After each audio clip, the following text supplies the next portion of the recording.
Parler de la maladie avec ses enfants est souvent compliqué. Pourtant, il est primordial que les parents atteints d'un cancer parlent de cette épreuve avec leurs enfants.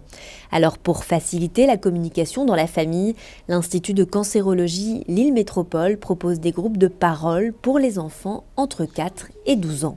Cet accompagnement est né d'un constat.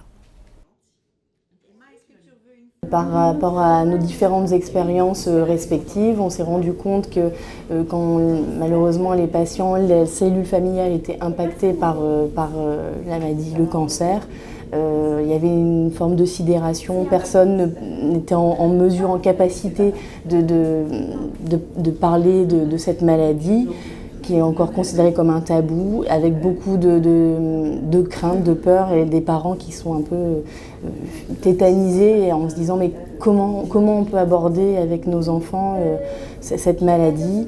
Donc voilà, nous on s'est rendu compte qu'on pouvait faciliter les échanges, se rendre compte que les enfants ont une capacité à comprendre énormément de choses et que c'était beaucoup plus délétère quand une famille n'impliquait pas l'enfant dans le parcours, dans la maladie.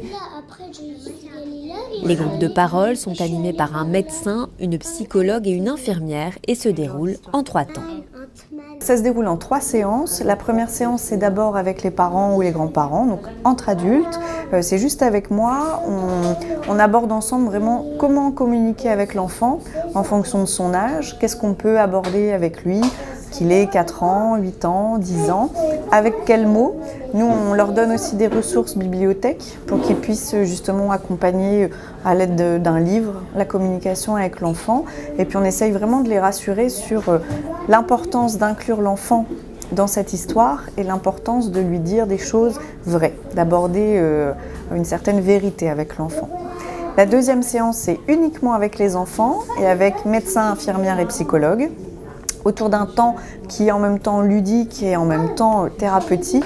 On va aborder directement le cancer, la manière dont l'enfant peut le vivre et aussi quelles sont ses ressources pour s'il a du chagrin, qu'est-ce qu'il peut mettre en place pour aller mieux. Donc c'est vraiment pouvoir lui donner aussi lui des outils. Et la troisième séance, c'est les adultes et les enfants ensemble, avec pareil, médecins, infirmières et psychologues. Et on va vraiment essayer de reprendre ensemble des temps de parole, des temps de ludique pour faciliter les échanges. Et puis après, comme ça, qu'ils puissent avoir cet outil à la maison.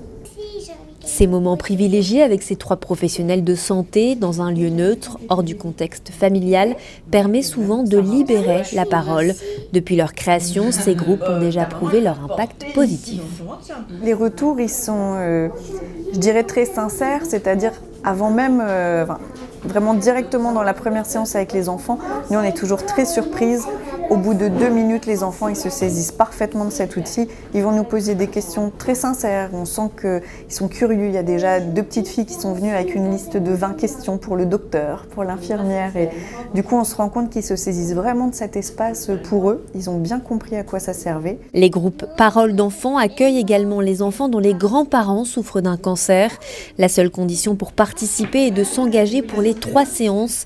Les séances sont gratuites et ouvertes à tous, quel que soit l'établissement de soins où le parent est suivi.